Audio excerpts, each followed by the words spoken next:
untuk fisik kita juga ya, selain itu di kerohanian kita juga nggak baik. Nah, Coach, pertanyaannya mengapa kita cenderung lebih mudah kecewa, Coach? Ya, ini yang akan kita juga sama-sama pelajari malam hari ini sebelum kita masuk yang lebih dalam ya. Jadi nextnya akan kita bicarakan mengapa kita mudah kecewa. Nah, ini juga penting supaya kita bisa tahu asal muasalnya. Kenapa ini penting? Supaya kita bisa nanti mengantisipasinya dan kita bisa mengubahnya. Jadi tadi kita udah berbicara ya mengenai kecewa itu adalah hal biasa terjadi di mana-mana dan penyebab-penyebabnya semua. Nah, sekarang kita lihat mengapa kita mudah kecewa. Nah, ini saya coba bagi dua ya. Yang pertama ada yang kita katakan khusus. Nah, apa itu yang khusus? Nanti ada yang umum ya.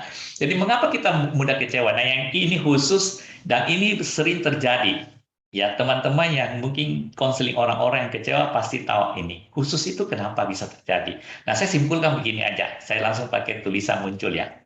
Karena kita terlalu berharap atau terlalu yakin bahwa seseorang yang sudah kita anggap sebagai keluarga sendiri itu pasti.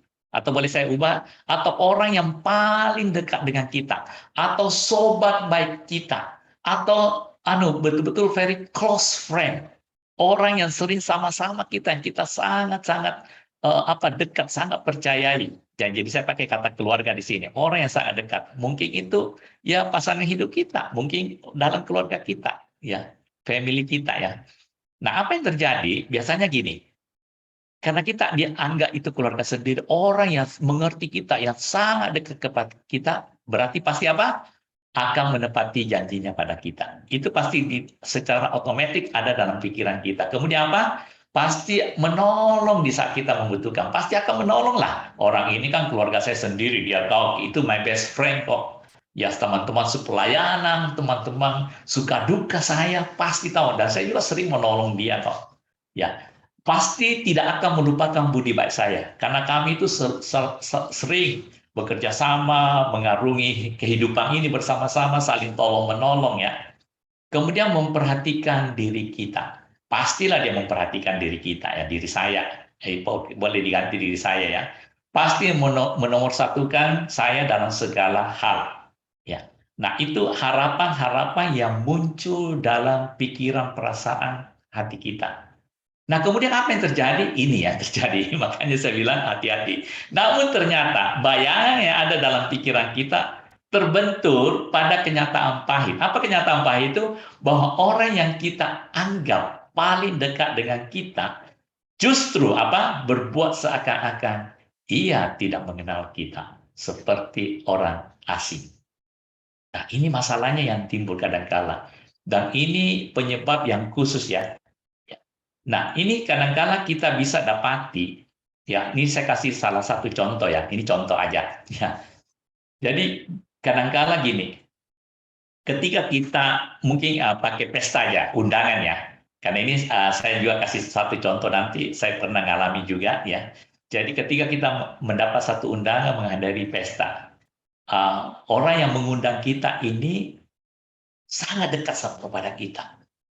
Dan kita tahu bahwa orang ini begitu baiknya sama kita dan kita itu best friend benar-benar. Dan boleh dikatakan keluarga yang sangat dekat, masih family atau mungkin masih ada hubungan sanak saudara dan bukan cuma hubungan sanak saudara ya. Memang sangat dekat ya. Ya seperti tadi saya katakan ya, ada suka duka bersama, tolong menolong dan itu kepercayaan yang sangat tinggi. Ya, mungkin pernah menolong keluarga kita. Nah, ketika kita mendapat undangan dari dia, dia bahkan telepon lagi. Datang ya, nanti kamu harus datang. Ini anak saya, ya. Dan kamu kan my best friend, harus datang loh. Wah, kamu itu orang penting buat keluarga kami. Kalau kamu nggak datang, awas loh ya, harus datang. Ya gini-gini. Seakan itu kita itu tamu fitnya. Ketika kita mendapat undangan, kita ditelepon lagi, baru kata-katanya apa itu menempatkan kita sebagai orang yang sangat penting, yang harus betul-betul kita merasa itu kita ini VVIP gitu loh. Nah, perasaan dan ekspektasi ini biasanya kita membawa masuk ke dalam ruang resepsi. Maka dengan sangat pede, mungkin ya kita sangat pede ya, kita begitu masuk ruangan resepsi, kita tanpa sadar mungkin waktu itu belum ada seperti IO sekarang ini, kita langsung mengambil tempat duduk yang paling depan, kehormatan. Mungkin kita lihat, oh ini meja keluarga, kita duduk di sana, mungkin. Bahkan merasa harusnya memang di sana. Ya. Tetapi baru saja kita duduk, ternyata ada panitia datang. Dia mengatakan, mohon maaf Pak, Bapak, siapa ini ya? Oh, berarti Bapak bukan di sini. Bagian ini khusus tamu VIP. Kalau Bapak ini tidak ada namanya tercantum dalam VIP ini. Bapak silakan mengambil tempat duduk yang agak di belakang sedikit. Walaupun mungkin disampaikan dengan kata sangat santun, tapi bagi kita itu bagaikan halilintar yang guntur ya di dekat telinga kita. Maka terciptalah rasa kekecewaan yang mendalam. Karena merasa kehormatan, ya perhatikan di sini, merasa kehormatan diri kita sudah dilucuti di depan umum. Maka mungkin kita bisa langsung pulang atau memendam rasa kecewa. Mungkin waktu itu makannya udah nggak enak sama sekali. Pernah terjadi satu keluarga ya. Nah, ini ada teman dekatnya datang. Nah, teman dekatnya ini ya merasa sangat dekat dengan keluarga yang lagi pesta ini. Jadi ya gitu, dia langsung masuk duduk di dalam meja keluarga. Ya, tetapi kejadiannya mirip gini, karena memang dia bukan termasuk marga keluarga itu. Ya, walaupun dia sangat dekat dengan keluarga yang menikah ini. Akhirnya diminta dia bahwa mohon maaf ya, ini untuk keluarga marga ini aja, dan keluarga marga dari wanita, di sini marga keluarga dari laki ini. Kalau Bapak kan tamu yang kami hormati juga, tapi tidak boleh duduk di sini. Harus di sini tempat duduknya, berbeda. Nah, you tahu, ini masalah karena saya pernah hadapi orang ini langsung, ya saya dengar ceritanya semua. Orang itu marah besar, dan apa yang terjadi? Dia tidak mengikuti pesta itu, dia langsung panggil istrinya pulang.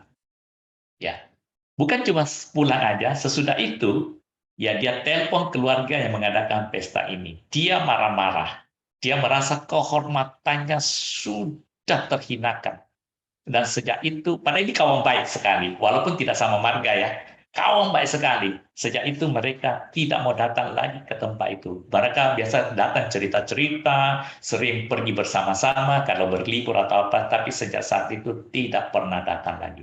Kekecewaan yang sangat-sangat luar biasa terjadi karena masalah undangan itu tidak ditempatkan yang di kursi yang dia harapkan, harusnya di dalam kursi keluarga.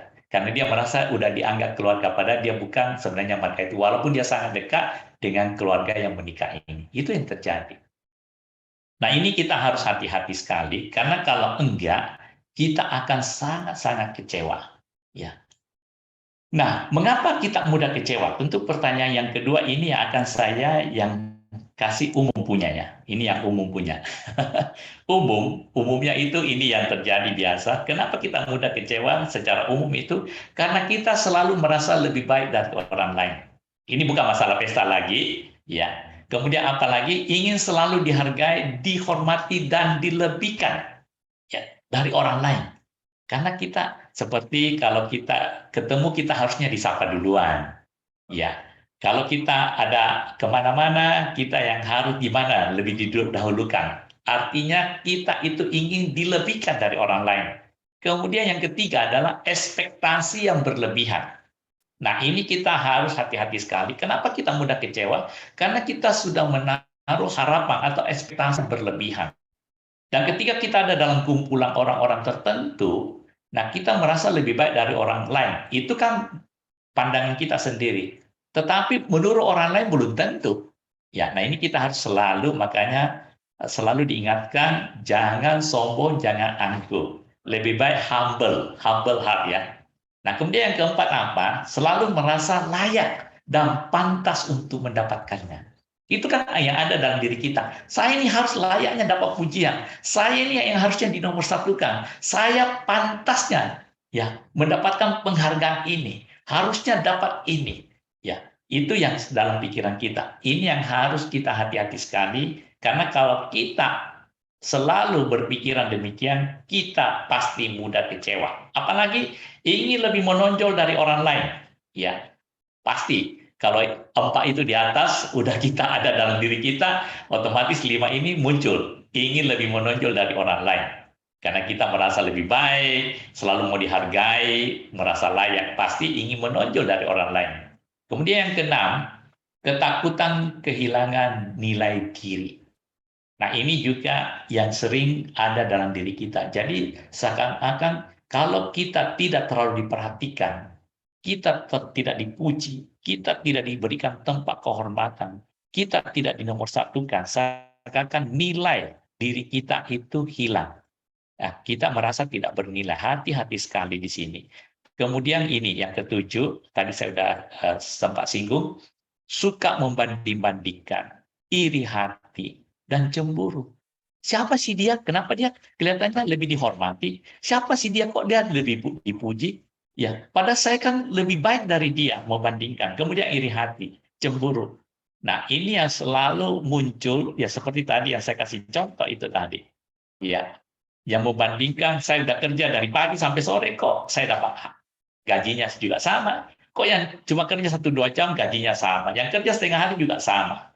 Ya, membandingkan, iri hati, cemburu. Ini penyakit-penyakit yang sering muncul dan itu sangat-sangat membahayakan diri kita.